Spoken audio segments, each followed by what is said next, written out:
Boa noite, galera, beleza? 20h31, começando a transmissão ao vivo. Só um minutinho aí pra galera terminar de entrar. Mariano já tá aí, beleza, Mariano? Tranquilo? Cleiton, boa noite. Dalila, Léo. Só mais um minutinho pra gente iniciar aí, esperando todo mundo. Todo mundo é muita gente, mas esperando algumas pessoas aí.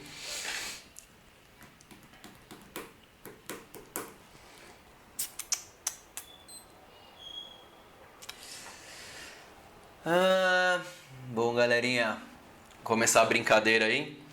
Então, o objetivo dessa live de hoje é falar se exercícios livres são de fato seguros. Embora eu trabalhe há muitos anos na educação física com treinamento e tenha evoluído muito os estudos sobre exercícios, as prescrições de treino, as metodologias, ainda hoje eu percebo que os professores, ou grande parte dos profissionais de educação física, ainda tem receio e medo de exercício livre. É claro que quando você pensa em exercício livre, por exemplo, um agachamento livre, abdominal, nem tanto, mas quando você pensa num agachamento com peso, um levantamento terra, um press com halteres ou com barra acima da cabeça, eu percebo que além do receio, muitos profissionais têm dificuldade na prescrição, em entender os pontos de correções, como funciona, até isso justifica esse excesso de receio e de medo na prescrição. Então, antes de a gente começar a falar sobre especificamente exercícios livres, é importante que a gente entenda alguns conceitos básicos de biomecânica, para quando a gente transferir esses conceitos para os exercícios na máquina ou livre, a gente consiga identificar de forma bem rápida o que é mais seguro ou como corrigir, beleza? Então é importante pensar assim, quando a gente fala de músculo, a gente fala de contração. Então tem músculo cardíaco, músculo estriado, tem músculo esquelético. Então pensa que a ideia do músculo cardíaco é bombear sangue para o corpo. O músculo estriado é o peristaltismo. Ou o músculo de contração do esquelético é sempre gerar força para movimentar uma carga ou corpo no espaço. O que eles têm em comum? Sempre a ideia, independente do tipo de contração, é aproximar os pontos de origem e inserção. Tá? Então, para quem não conhece muito bem, eu vou falar brevemente aqui, depois eu abrir uma tela para explicar melhor. Quando a gente pensa em contração muscular, tem que pensar que são dois pontos. Então, a ideia é que eu aproxime esse ponto com esse ponto, ou esse ponto com esse ponto. Então, a contração ela vai correr nesse sentido ou nesse sentido. Até aí, tranquilo? Precisa conhecer esse conceito para entender um pouco melhor quando a gente falar de cadeia cinética, que é o que eu vou falar na sequência, tá? Então é importante lembrar que tem vários tipos de contração muscular, e quando a gente fala de contração muscular, a ideia é a aproximação de pontos. Até aí, ok? Então eu vou abrir aqui, eu não perguntei, né, mas tá ok o áudio, vocês estão me ouvindo bem aí? Achei que dá para ligar no Instagram e melhorar o áudio, quer ver? Me dá só um minutinho, que eu sempre esqueço desse Paranauê. Então galera, quem estiver acompanhando pelo Instagram e quiser ver, eu vou abrir uma tela no YouTube agora para continuar a aula. Então dá uma olhada no YouTube lá para acompanhar a aula, são algumas telas. Então acho que vale a pena para acompanhar a aula lá de forma mais didática, conseguir visualizar os exercícios, as correções que eu quero comentar. Quem não conseguir, continua acompanhando aí pelo Instagram. Beleza, Cida? Tranquila? Vamos lá que eu vou abrir aqui o Paraná e vou perguntar mais um negocinho para vocês.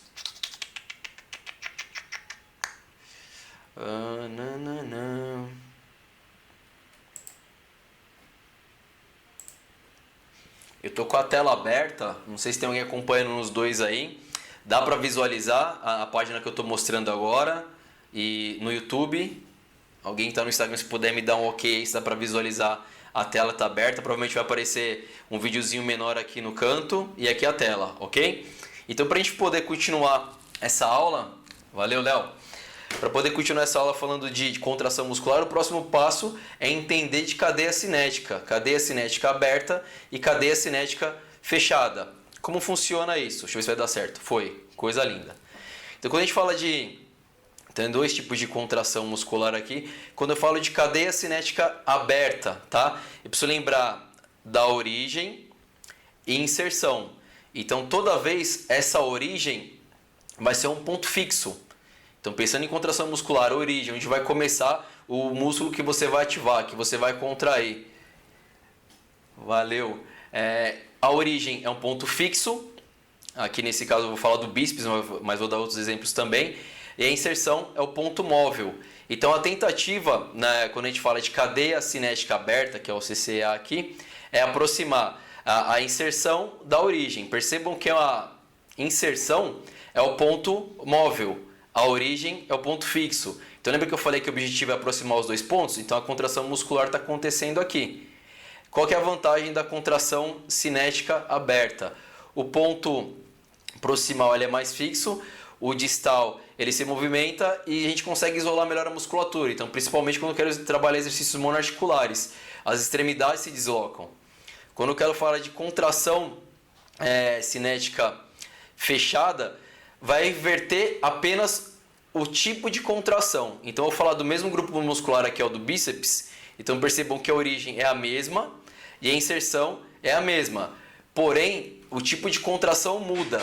Aqui a contração vai acontecer do ponto proximal para o distal. Então está acontecendo a contração do mesmo grupo muscular, só que aqui a parte distal está fixa e a proximal se deslocando. Então, só para ficar mais claro, fazendo o paralelo desses dois exercícios, eu estou aqui fazendo a contração do mesmo grupo muscular, do bíceps, na cadeia cinética aberta. O ponto proximal está fixo e o ponto distal se deslocando. Então a extremidade se movimenta. Até aí, ok? Quando eu estou falando de cadeia cinética fechada, eu tenho também a origem e inserção, mas o ponto proximal ele se desloca e o distal ele é o ponto fixo. Ou seja, eu vou contrair o mesmo grupo muscular, vai mudar a ordem de contração. Então, os pontos vão se inverter. Até aí, aqui? Até aí, ok? Eu vou dar mais um exemplo de outro grupo muscular para ficar um pouco mais claro. Cadeira extensora e agachamento. Então vocês vão perceber que na cadeira extensora a origem proximal está aqui e o distal, a inserção, está no joelho. Então quando eu faço a extensão dos joelhos, a extremidade se desloca. Então toda vez que o ponto de origem ficar fixo e o ponto de inserção se deslocar, é a cadeia cinética aberta. No agachamento, é o mesmo grupo muscular, só que vai mudar o tipo de contração. Então tem aqui, ó, origem e inserção, só que meus pés estão apoiados. Então meu ponto proximal de origem está se movimentando no agachamento e a minha inserção, que é a extremidade, ela está parada, ela está fixa. É o mesmo exemplo que eu dei anteriormente, vai trabalhar o mesmo grupo muscular, mas o tipo de contração muscular muda. Então, sempre lembrar assim para ficar fácil. Quando a extremidade se desloca, é cinético aberto. Quando a extremidade está fixa, meu ponto proximal se desloca, é cadeia cinética fechada.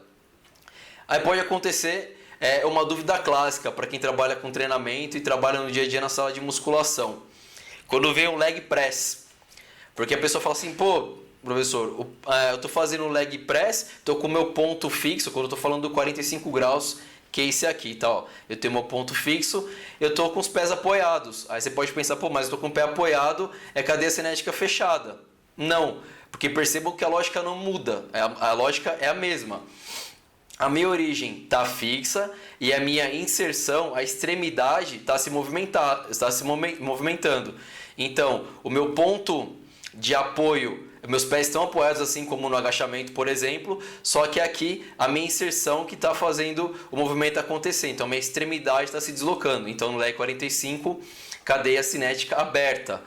Para acontecer uma cadeia cinética fechada dá para acontecer no leg, mas naquele no qual a gente apoia os pés e o corpo se desloca. Lembra lá o quadríceps? Ó, proximal é o ponto fixo e o distal. Aqui meus pés estão apoiados e a força está acontecendo do ponto proximal. Então, nesse caso, sim, cinética fechada. Ficou bem claro aí? Eu dei 3 exemplos clássicos, básicos, e são conceitos primordiais. Deixa eu dar uma olhadinha aqui. Para a gente começar a falar de exercício livre ou em máquina, porque eu preciso saber o tipo de contração que vai acontecer, o objetivo com aquele exercício, com aquele treino, tá? E essa semana eu fiz uma pesquisa, se eu não me engano, na sexta, ou no sábado talvez, perguntando se treinos em máquina são mais seguros. Quem me acompanha aí deve ter participado do quiz e o resultado foi bem parecido. ganhou por pouco o não, mas eu posso justificar porque eu não ganhei. A grande maioria das pessoas que votaram aqui no não são alunos que treinam comigo, já treinaram em algum momento comigo, seja de personal ou no CrossFit mesmo. Infelizmente, quando a gente separa aqui grupo de profissionais, a grande maioria dos profissionais votou que sim. Então, muito embora o cara seja profissional da área, trabalhe com treinamento, ele também tem essa utopia, essa ilusão que de repente exercício na máquina é mais seguro. Mas percebam, comece a fazer a leitura do que a gente estudou até agora. Tipo de contração muscular, cadeia cinética aberta ou fechada. Até agora eu só falei de biomecânica, não falei dos tipos de exercício. Eu coloquei os exercícios só para exemplificar, só para mostrar o tipo de contração quando é aberto e fechado. Não falei qual que é mais seguro, tá? Então a gente vai começar dando exemplo aqui, exercícios. Aí eu fiz a pergunta, né? Exercícios em máquina são mais seguros? Aqui no supino vertical máquina, vou trabalhar o peitoral. E o push-up, que eu dei exemplo da flexão de braço, é o mesmo grupo muscular peitoral. Então, os dois exercícios para o mesmo grupo muscular, aqui eles possuem contrações, embora seja o mesmo grupo muscular. Tipo de contração é diferente, então acredito que agora vocês já entenderam bem. Vamos falar do supino vertical. Cadeia cinética aberta, lembra? Origem e inserção. A inserção está se movimentando. A parte distal se movimenta, então é um exercício de cadeia cinética aberta. E o push-up de cadeia cinética fechada. A parte distal está apoiada e estou deslocando o meu corpo, que é a parte proximal, para realizar o mesmo grupo muscular. Beleza. Como é que eu posso falar, dando essas características biomecânicas de contração muscular, como é que eu posso afirmar que o exercício na máquina ele é mais seguro do que a flexão de braço, por exemplo? Então, o que eu posso garantir para vocês não é se o exercício é na máquina ou se o exercício é livre, que ele é mais ou menos seguro. O que vai fazer diferença para a segurança do exercício e para a prescrição é a forma com que você mostra, demonstra e corrige seu aluno para fazer o movimento. Então, se eu estou no supino máquina aqui eu não tenho a versão errada, aqui a execução está boa. Mas, por exemplo, se aqui nessa contração eu tivesse com o cotovelo alto, esse banco mais alto, com o peitoral mais elevado, tivesse com uma organização errada, o exercício poderia ser lesivo e machucar o ombro, machucar o cotovelo, da mesma maneira que o exercício livre. Ou seja, não é o fato de estar na máquina que vai deixar o exercício mais seguro. Quando você pensa de forma genérica, mas eu tenho lá no meu condomínio máquina, a grande maioria das pessoas não sabe usar, então a máquina é mais seguro. Até a página 2, se o cara não sabe organizar a máquina, ele pode conseguir realizar o exercício na máquina, só que isso não é garantia nenhuma que ele não vá se machucar. É muito comum, eu estou dando exemplo do supino vertical porque é máquina, mas o supino com barra, no dia a dia, é muito comum eu perceber ao longo do tempo reclamações de alunos com dor de ombro, dor de cotovelo. Isso está diretamente ligado à postura, à correção do exercício. A aproximação das escápulas quando deita no banco, nesse caso está sentado, a distância do cotovelo. Muita gente erra esse exercício assim, de realizar ele com o cotovelo aberto. E na verdade, quando eu tenho que organizar minha escápula, o cotovelo fica abaixo da linha dos ombros. Então o professor não sabe nem, muitas vezes, pontos básicos de correção dos exercícios e querem já sair chutando que máquina é mais segura. E na verdade, não. O que faz a diferença da segurança do exercício nesse caso, dando o exemplo da máquina, é o jeito que você vai organizar. Assim como eu posso ter os mesmos problemas para flexão de braço. Perceba que eu quis selecionar uma imagem aqui, que a flexão está perfeita, está maravilhosa. Cotovelos apontados para trás, abaixo da linha dos ombros, palma da mão organizada, apontada para frente. É muito comum no dia a dia ver a galera fazendo a flexão desse mesmo jeito que eu falei da máquina. Ombrão aberto, escápula relaxada, cotovelo de qualquer jeito. Então, se eu prescrever exercício livre errado dessa maneira, ele vai se machucar. Então, percebam que o problema não está no tipo do exercício selecionado, e sim na prescrição e na correção que os profissionais vão fazer. Ou de quem está treinando se sabe executar ou não. Então, quando a gente fala de exercício nas máquinas é mais seguro, até a página 2. Ele não é da página 2, não, né? De forma alguma. O que é mais seguro para fazer o exercício é o tipo que ele é organizado e prescrito. E como é que eu sei fazer isso? Eu preciso, além de tudo, saber conhecer, né, todos os exercícios, os pontos de correção. Então eu não posso em um dia passar todo o cartel de exercícios aqui, sair explicando todos e vocês vão sair aprendendo todos os exercícios. Mas gradativamente a gente vai estudar isso nas lives e vai trocar esse tipo de informação. tá? Então a pergunta quando alguém fizer para você, professor, qual o tipo de exercício é mais seguro, livre ou máquina? Quando você pensa em segurança, não é o tipo de exercício, se é livre ou máquina, é como você organiza, como você corrige esses exercícios, tá? A pergunta que tem que fazer, na verdade, é se você sabe prescrever esses exercícios. Então, professor de educação física, treinador, a pergunta que fica sempre é essa. Não adianta nada sair prescrevendo, fazendo treinos milaborantes, arrumei aqui, e não saber corrigir os alunos. Então, o objetivo dessa live é comentar um pouco dessa parte biomecânica, uma parte bem simples, bem básica, tipo de contração. Perceba que a biomecânica não está falando para você, exercício na polia ele é mais seguro, exercício com a barra é mais seguro, exercício livre é mais seguro. A biomecânica está falando o tipo de contração e como organiza. Então, quando a gente entende esse tipo de contração e que eu quero com o objetivo daquele treino, aí sim eu vou organizar de uma forma que eu consiga identificar se os pontos de correções estão de forma segura e eu posso continuar ou devo corrigir aqueles alunos, aquele aluno que está executando ou não. Então a primeira coisa que eu queria que vocês tivessem em mente é desapegar desse negócio de máquina ou livre. Cada aluno é um caso, para cada objetivo você vai organizar de uma forma, para cada nível de dificuldade. Eu posso falar para vocês aqui, eu particularmente prefiro exercício de cadeia fechada. São mais estáveis, tem maior contração de grupo de músculos agonistas e sinergistas, então tem um trabalho muscular maior, é mais estável. Mas eu não posso falar de forma alguma que só por ter maior tipo de contração ser mais, vamos dizer assim, estável, que ele é melhor. Porque ele é melhor no geral, mas pode não ser o melhor para o meu aluno. E se meu aluno no primeiro momento tem dificuldade imensa de fazer um agachamento livre, se ele não consegue realizar, mas a cadeira extensora tá legal para ele. Sacou? A extensora vai mudar o tipo de contração muscular, mas eu vou continuar contraindo o grupo muscular que eu quero e de forma segura para aquele aluno. Então o que vai fazer diferença é como para quem você vai administrar isso, sabe? O tipo de exercício ou o programa que você está elaborando. Então ao longo dessas lives a gente vai discutir alguns exercícios. Cada dia eu vou ter um exercício, não todas as lives, mas cada dia eu vou selecionar um exercício e a gente vai trabalhar em cima desse exercício para identificar os pontos de correções. Quando não tiver dificuldade para realizar esse exercício, identificar essa dificuldade, como é que a gente vai corrigir essa dificuldade, quais são os educativos para corrigir, para que o seu aluno conquiste esse movimento, porque a gente precisa partir do princípio que todo mundo precisa de movimento. E é uma coisa que eu tenho notado também na nossa área, que muitos profissionais de educação física parece que medo de movimento.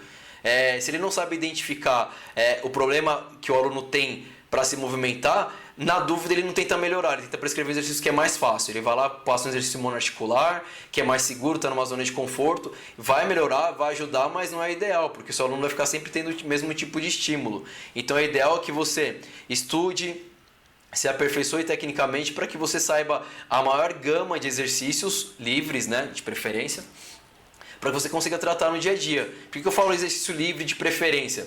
Porque na vida a gente não está se movimentando em máquina. No dia a dia a gente se movimenta livre. Então, quando a gente tem mais domínio de exercícios livres, a gente tem mais a transferência dessa função para o dia a dia.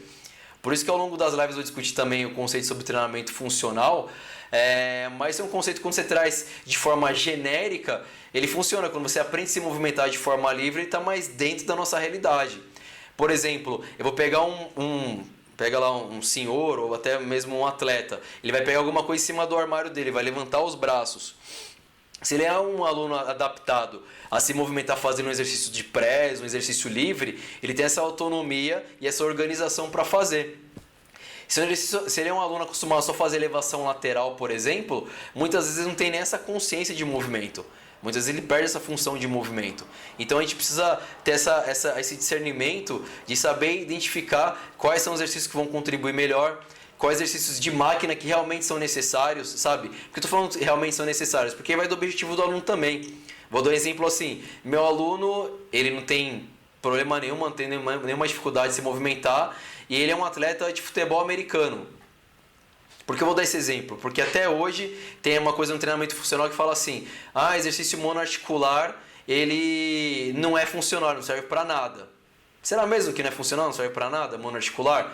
Eu estava dando exemplo do atleta de futebol americano, eu não sei as posições, tá? Então se tiver alguém assistindo aí e entender o nome das funções, o que os jogadores fazem, pode escrever aí e me ajudar. Mas eu imagino um jogador de futebol americano, ele precisa correr com a bola, ele bota a bola aqui em braço do braço e sai correndo com a bola. Se ele tiver essa força para sustentar a bola e se deslocar, não vai ser mais interessante para a função dele? Então eu não consigo melhorar esse tipo de contração fortalecendo o bíceps de forma monoarticular, por exemplo? Sim. Então percebo que não existe uma definição pronta para treinamento funcional. O treinamento funcional é o que funciona para aquele indivíduo. Então, dando o exemplo desse atleta, é um atleta de futebol americano, consegue se movimentar, consegue movimentar grandes cargas, trabalha com potência, provavelmente agacha pesado, faz levantamento de peso, consegue fazer tudo. Aí você falar que para ele que rosca direta não serve para nada, eu discordo, para ele vai ter uma função primordial. Para o meu aluno que não consegue realizar alguns movimentos, eu preciso desenhar os exercícios que ele consegue fazer e ao mesmo tempo não esquecer dos exercícios primordiais que vão contribuir para a vida dele. Então, por exemplo, meu aluno tem dificuldade para agachar. Eu não posso prescrever uma cadeira extensora porque para ele é tranquilo e me acomodar nisso e deixar ele fazendo cadeira extensora. Porque a cadeira extensora vai melhorar o quadríceps dele? Vai melhorar o ganho de força para ele? Vai. Ele vai ter transferência no dia a dia? Não. Aonde que meu aluno vai usar a força da cadeira extensora monoarticular, vai se movimentar desse jeito? Sabe, vai contribuir para ele, mas não constitui movimento. Meu aluno no dia a dia ele vai precisar aprender a agachar, porque ele vai sentar para dirigir, ele vai sentar no sofá e vai se deslocar, ele vai precisar ir até o banheiro, então ele vai precisar de autonomia com esse movimento, não pensa só em grupo muscular. Uma outra coisa que eu percebo também na nossa área é que o professor já fica assim, isso pega onde? Isso é para quê? Isso é primordial, você precisa saber os grupos musculares que os exercícios trabalham. Mas você precisa entender a função que você quer, o que você quer desenvolver no seu aluno. Então, para o meu aluno é primordial, se ele for terceira idade, sedentário, ou se ele for um atleta de alto nível, que ele saiba agachar. E agachar de forma correta no Smith, desculpa, não. Agachar de forma correta é livre. No dia a dia a gente não vai estar com a barra do Smith limitando nosso movimento para realizar. Não estou dizendo que não vai servir para nada, para cada caso é um caso. Estou falando de forma geral e de funcionalidade. Para o meu exercício, para o meu atleta de alto nível, ele vai precisar agachar, independente da modalidade que ele faça, porque é um movimento natural. E para a senhorinha, para a minha vovó lá que tem dificuldade de levantar do sofá também, porque isso vai trazer função para ela.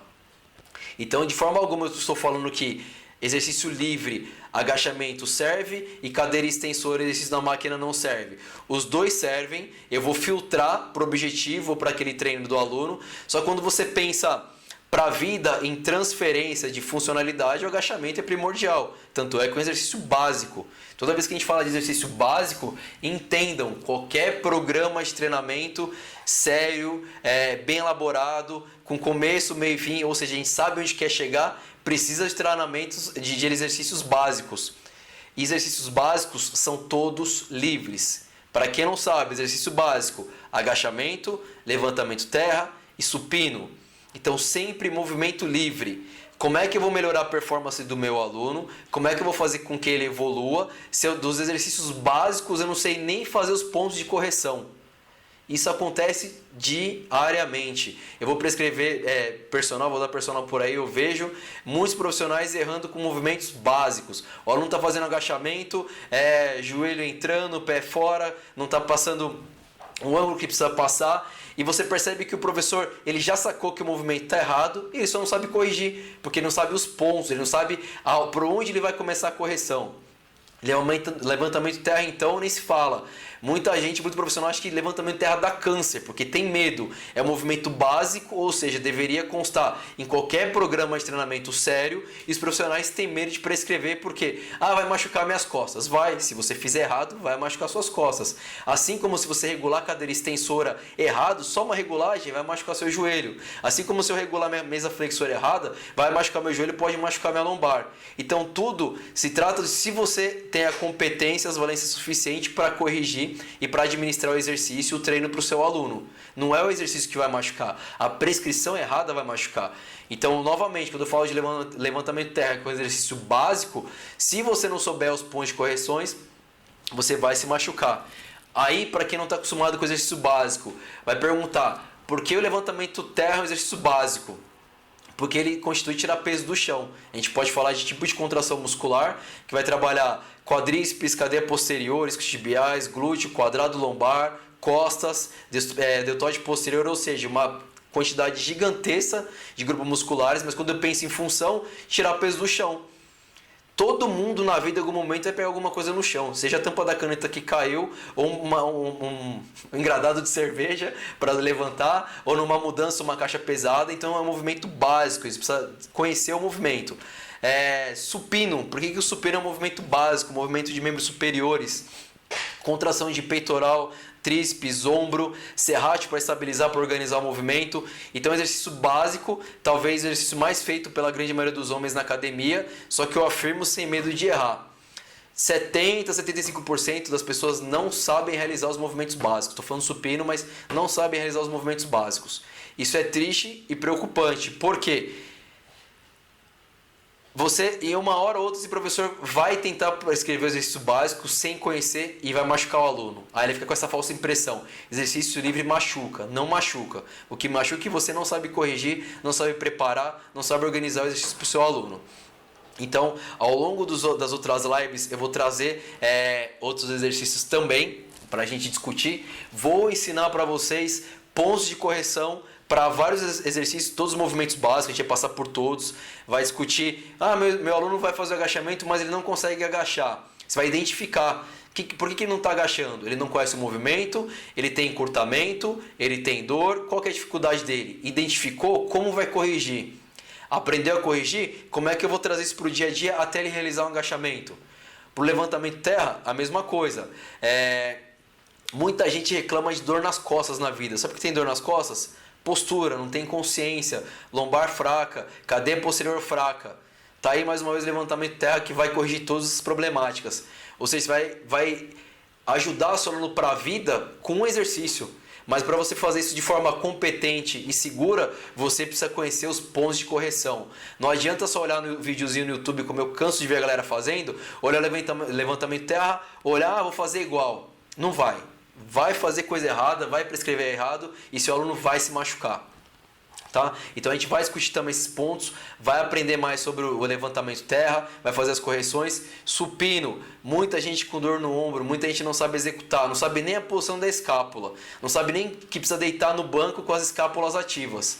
Aí deita de qualquer jeito, machuca o aluno, exercício livre machuca. Não, machuca a sua prescrição que está errada. Então aprenda a identificar os pontos de correção. Isso porque eu falei de básico. Não estou nem falando de exercício clássico, que aí o assunto, aí o buraco é mais embaixo, é mais complexo.